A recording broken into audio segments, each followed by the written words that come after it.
भीष्टदोहम् तीर्थास्पदं शिवविरञ्चिनुतं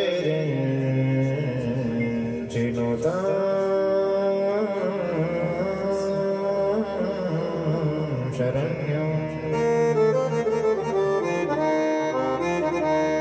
भृत्यार्तिहन् प्रणतपालभवाब्धिपोतम् वन्दे महापुरुषे ते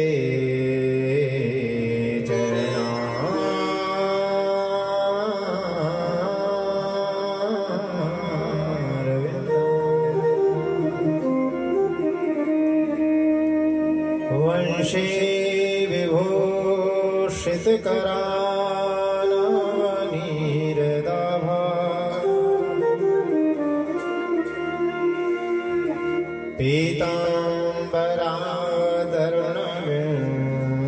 पीताम्बरादरुणबिम्बफला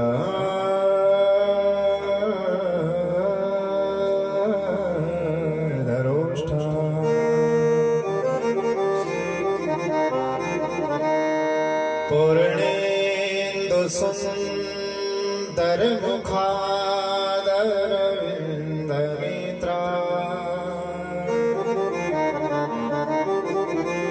कृष्णात् परं किमपि तत्त्वमहं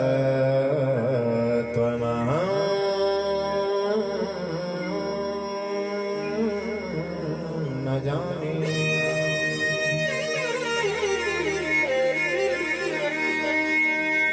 वन्दे देवोमापतिं सुरगुरुं वन्दे जगत्कारणम् वन्दे पन्मनगभूषणं मृगधरम् वन्दे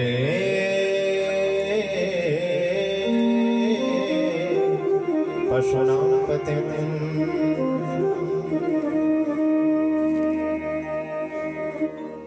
सर्वबाधा विनिर्मुक्तो धनधान्यं सुतान्वितो मनुष्यो मत्प्रसादेन भविष्यति न संशयः। के भगत भगति भगवंत गुरु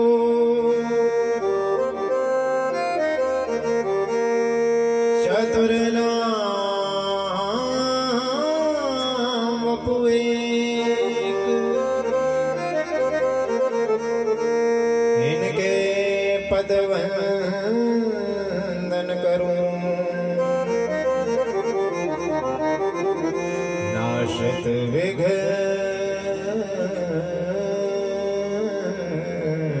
अनेक।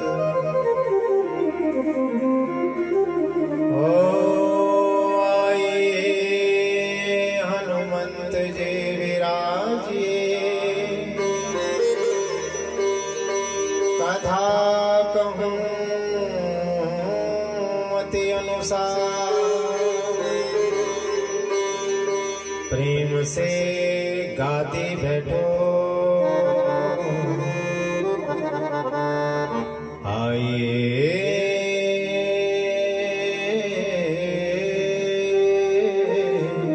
पवन कुमार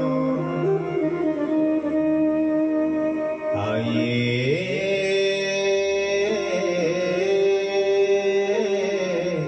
पवन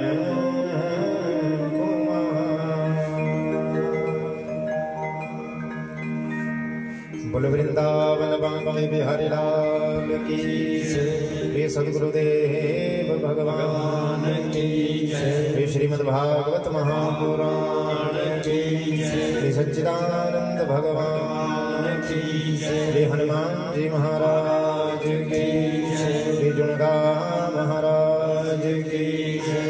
सिद्धेश्वर महाराज की जय। जगजननी अंबिका तारा मैया की जय। जय जय श्री राधे श्याम।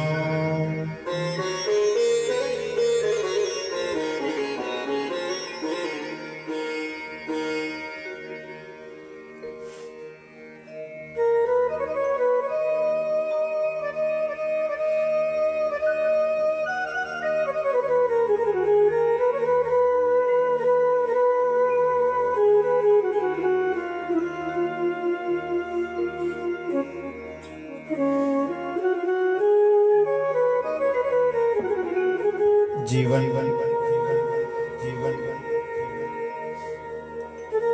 रस सार सिंधु सरोवर सुमद्भूत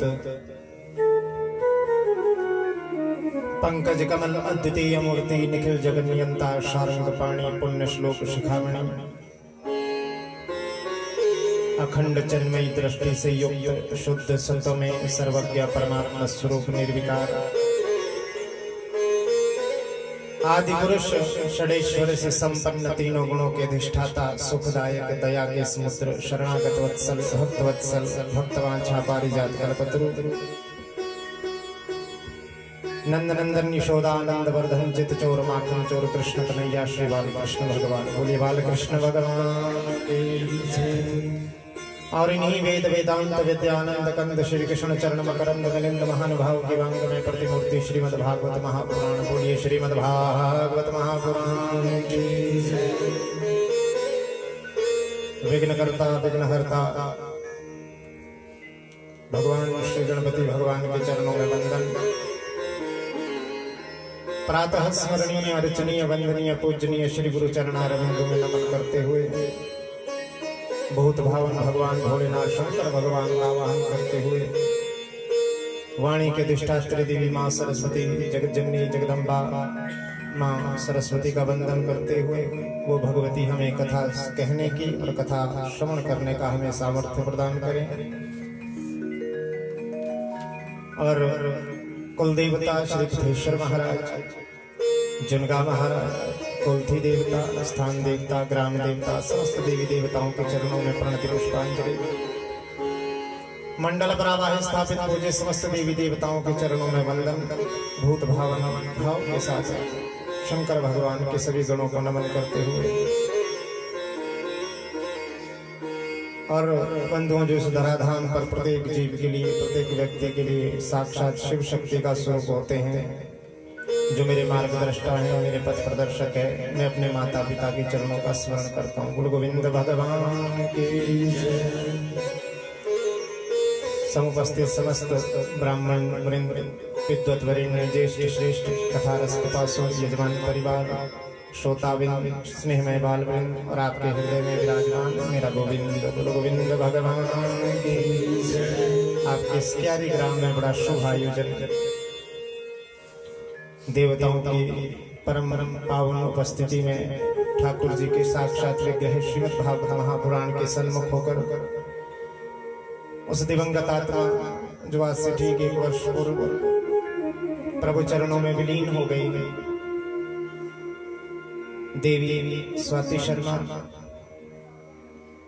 ठीक उससे 4 महीने पहले 3 महीने पहले माता निशा शर्मा जी के पति स्वर्गीय बलदेव शर्मा जी प्रभु चरणों में विलीन हो गए। तो इन्हीं भगवती के द्वारा माता निशा शर्मा जी के द्वारा इनके समस्त परिवार सभी ने एकत्रित होकर परिवार का संपूर्ण सहयोग इन्हें प्राप्त हुआ। सतीश जी, रमेश जी, इनकी धर्मपत्नियां, इनके पुत्र और माता निशा शर्मा जी की दोनों बेटियां, बहन अंबिका, बहन किरण, इन दोनों बहनों के पति निशा जी के जामाता कर्मकर्ता संचित शर्मा के द्वारा उस दिवंगत आत्मा का संपूर्ण क्रिया कर्म किया जा रहा है। बोलो गोविंद भगवान की। आइए भाव से हम सभी भगवान से ये प्रार्थना करें कि दिवंगत आत्मा स्वाति शर्मा, उनके पिता स्वर्गीय बलदेव शर्मा जी को सद्गति प्राप्त हो, भगवान ने अपने चरणों में स्थान दे। इसी भाव के साथ आइए जो संपूर्ण शुभ हमें समय मिला है, भाव मिला है, उसका संपूर्ण लाभ उठाते हैं। गोविंद भगवान की जय। ये समय कैसे बीत जाता है, कब बीत जाता है और कैसे ये समय बीत जाएगा, इसका भरोसा नहीं किया जा सकता। देखो बड़ा प्यारा भाव, आने वाले को आने दो, आप तो बस 2 घंटे 3 घंटे 2.5 घंटे जो है मेरा चेहरा देखो बस, और नहीं देखना। आने वाले अपना स्थान स्वयं ग्रहण कर लेंगे। आप तो भाव से कथा सुनो। बोलो गोविंद भगवान की जय। के क्षण भंगुर जीवन की कलिका, कल प्रात को जान खिली न खिली, मले आंचल की शुचि शीतल मंद, समिंद सुगंध मिले न मिली। कलिकाल कुठार लिए फिरता, और तन नम्र है चोट झिली न झिली। कह ले हरि नाम हरि रसना, कल प्रात को जान हिली न हिली, फिर अंत समय में हिली न हिली। क्षण भंगुर जीवन की कलिका, कल प्रात को जान हिली न हिली। ये जीवन की कलिका कैसी है? आपके आंगन में कोई पुष्प लगा है, फूल लगा है ना,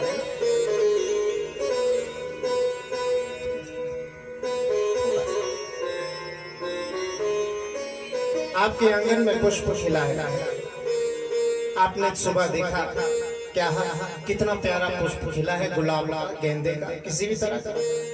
आपके मन में ये विचार हुआ कि कल हमारे घर में सत्यनारायण भगवान की कथा है, इस पुष्प को हम तोड़ेंगे, तोड़कर भगवान के चरणों में अर्पित करेंगे।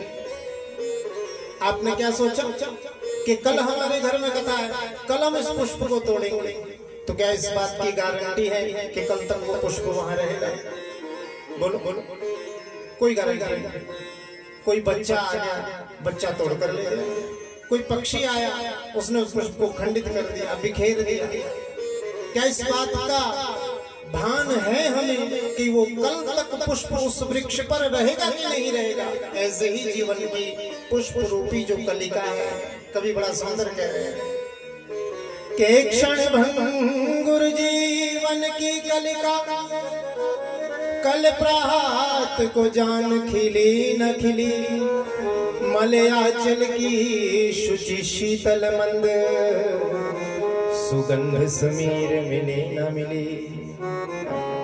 कल का क्या भरोसा भैया, कल तक क्या हो जाए? जो है बस आज है, इसलिए आज को सुरक्षित करो। हमारा भाव कैसा होता है? हम सोचते हैं, ये सभी का भाव है, मैं आपकी बात नहीं कर रहा, मैं अपनी भी बात कर रहा हूं। हम क्या सोचते हैं? देखना कितनी प्यारी बात है, सभी की बात है। हम क्या सोचते हैं कि भैया आया कथा सुन ली, भाव के साथ संकल्प ले लिया कि भैया कल से तो हम रोज 10 माला फेरेंगे। ये पक्की बात होती है। मन में सोचते हैं कि व्यास जी ने इतनी बढ़िया बात बोली, कल से हम बढ़िया माला फेरेंगे। फिर वो जैसे जैसे कथा समाप्ति की ओर निकलती है, जैसे जैसे भोजन करने निकलते हैं, 10 तो नहीं, हम 5 माला जरूर फेरेंगे। फिर वो 10 से 5 पर बात आ जाती है।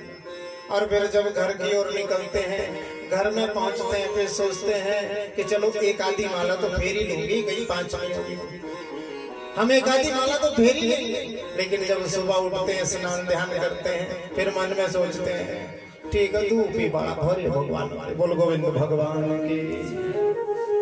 यही भावना आती है ना सबके मन में। लेकिन सोचना इस बात का, ध्यान देना मेरी बात को, भाव के साथ आता हूँ बहन के 4 प्रहर धंधा किया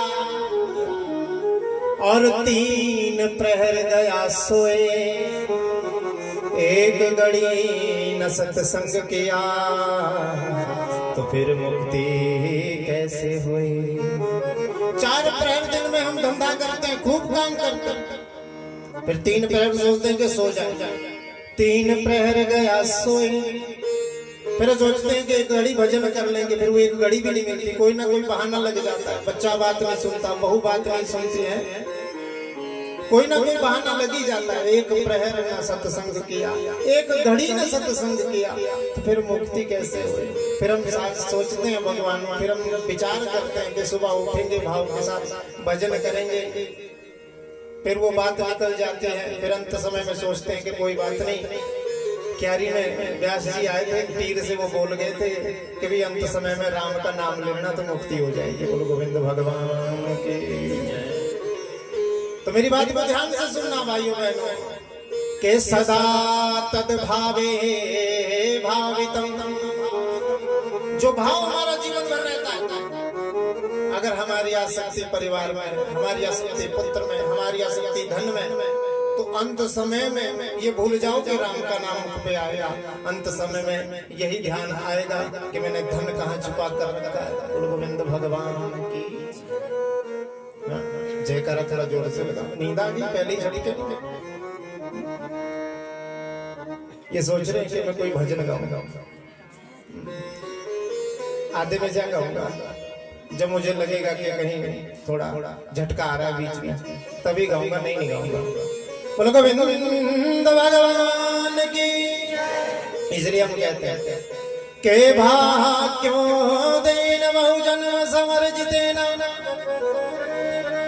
सत्संगमं चलते पुरुषो यदा वे अज्ञान हेतु कृत मोह मदांधकारम नाशं विदाहि ततो उदयते विवेका।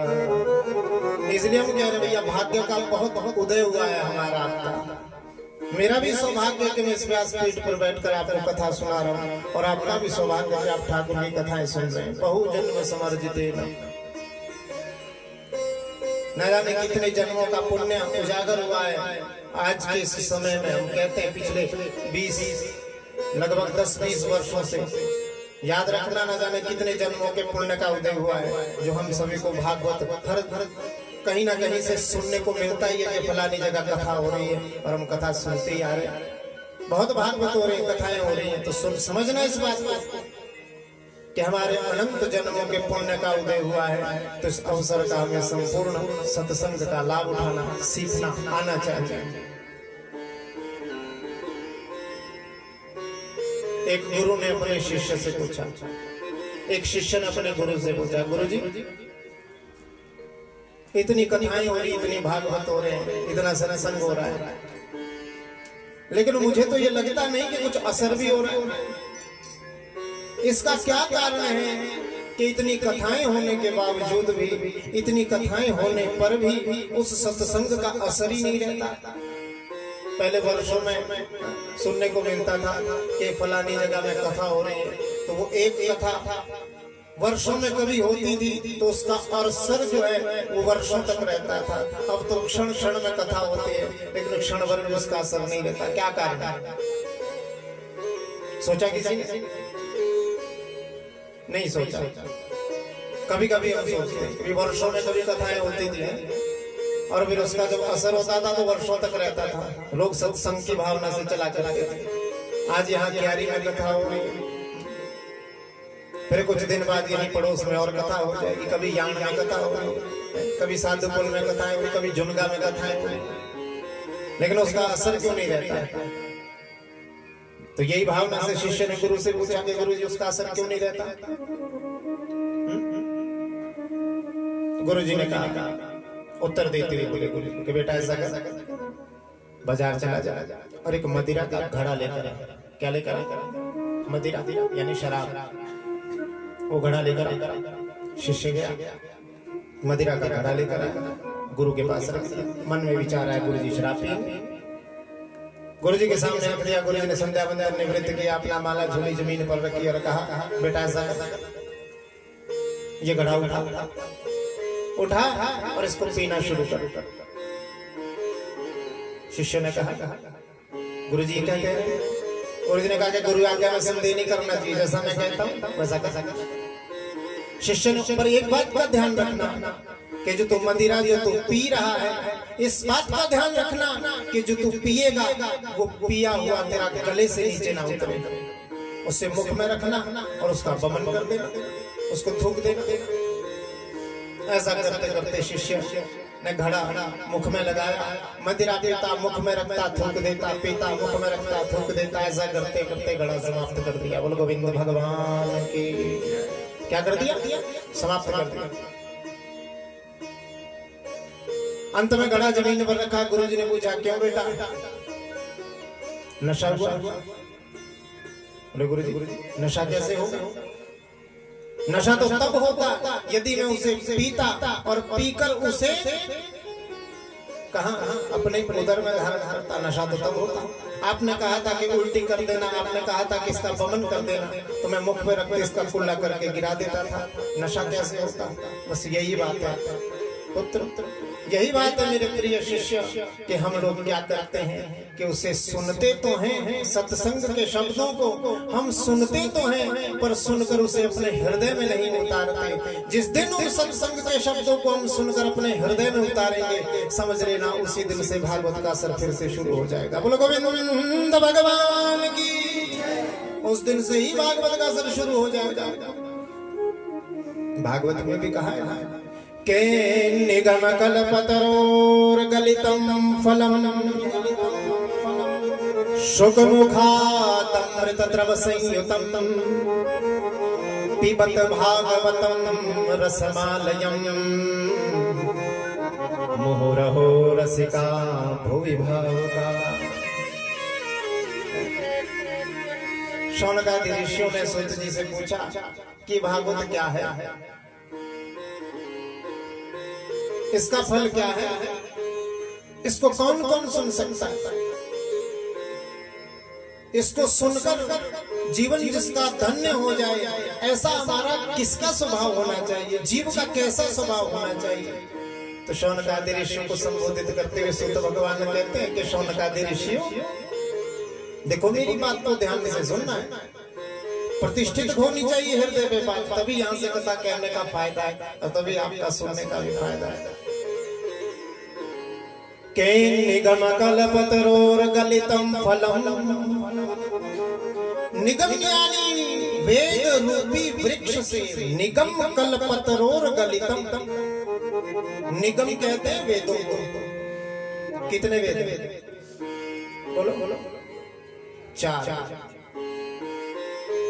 इंस्टाग्राम पे हम एक वीडियो देख रहे थे, तो उसमें एक पंडित जी को किसी वो नहीं होते क्या कहते हैं उनको,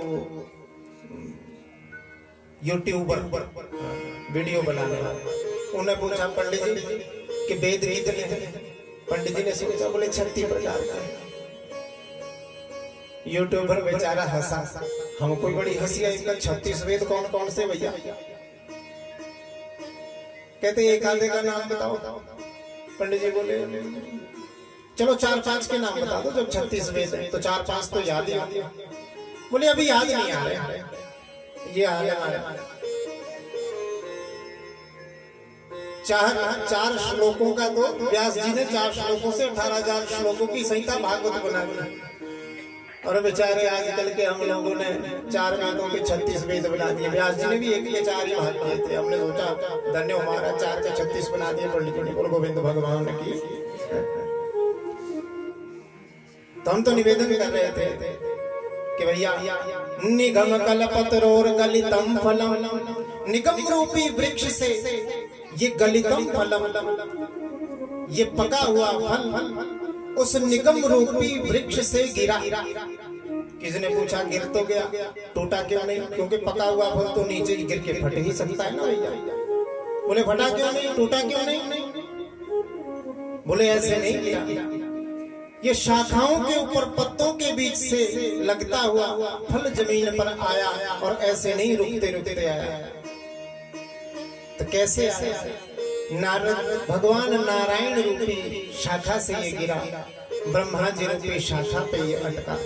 ब्रह्मा जी रूपी शाखा से गिरा, नारद रूपी शाखा पे अटका, नारद जी रूपी शाखा से ये गिरा, सूत जी परीक्षित आदि शाखाओं से व्यास जी के पास ये पहुंचा, व्यास जी महाराज की शाखा से गिरा, सुखदेव महाप्रभु को प्राप्त हुआ, सुखदेव महाप्रभु से ये सूत जी महाराज को प्राप्त हुआ, सूत जी महाराज से ये शौनक आदि 88,000 ऋषियों को प्राप्त हुआ, और 88,000 ऋषियों से आज मैं इस कलयुग में आपके इस जुनगा क्षेत्र के अंदर क्यारी नाम की इस गांव में सोलन और शिमला की बाउंड्री के ऊपर बैठ के भागवत की कथा सुन रहे हैं। बोलो गोविंद भगवान की।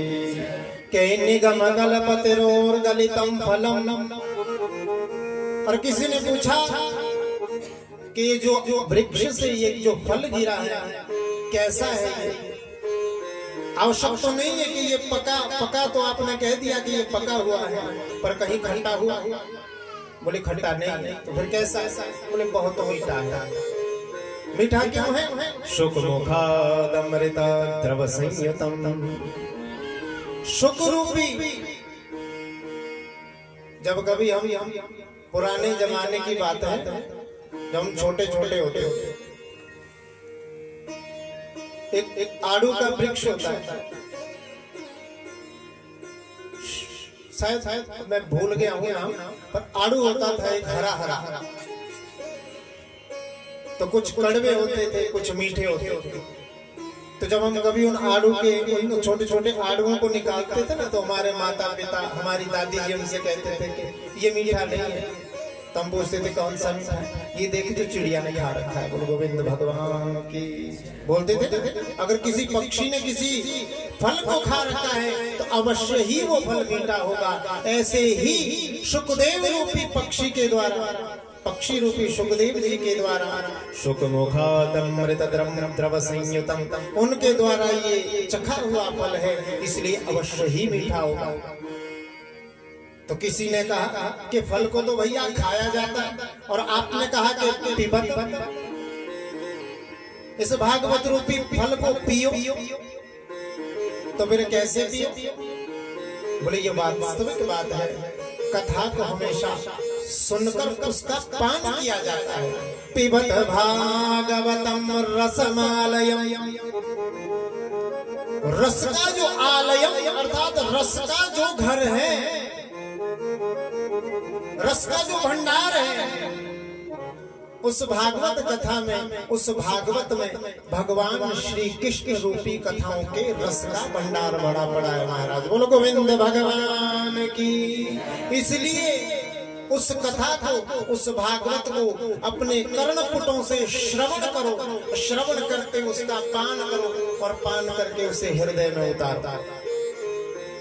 और हृदय में उतारना हो तो उसके लिए क्या चाहिए? किसी ने कहा कभी इसको सुनने की कोई योग्यता? बोले ऐसी कोई खास योग्यता तो नहीं है, पर हाँ इसका पान वही कर सकता है। कौन? मोर रसिका भुवि भावुका। इस भागवत की कथा का पान वही कर सकता है भैया जो रसिक हो, जो जिसको ये लगे क्या कथा सुननी है, बहुत सुन ली, बहुत सुन ली, वही कथा, वही धुंधुकारी, वही सुखदेव, वही परीक्षित, कौन बार बार सुने? पर क्या करें, निमंत्रण आया है माता जी निशा जी का, तो जाना तो पड़ेगा भाई। तो फिर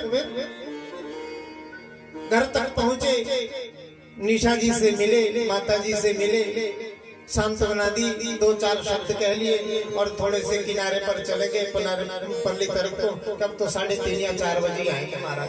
बोलो गोविंद भगवान की। कितने बजे आएंगे? जब पूड़े तैयार हो जाएंगे। पूड़े खाए, 2-4 डकार मारी, निशा जी को राम राम बोली और चल दिए महाराज। ना इसको सुनने की योग्यता केवल इतनी सी है भैया, के रसिका भुवि भावुका। एक तो रसिक हो जाओ और एक भावुक हो जाओ। कैसे हो जाओ? रस के साथ कथा सुनने के लिए मन में ये भावना है कि रस ऐसा कि बस सुनना है और कुछ नहीं करना, बस सुनना है, और भाव ऐसा जाग जाए भगवान कह रहे हैं उद्धव से, उद्धव मेरी कथा को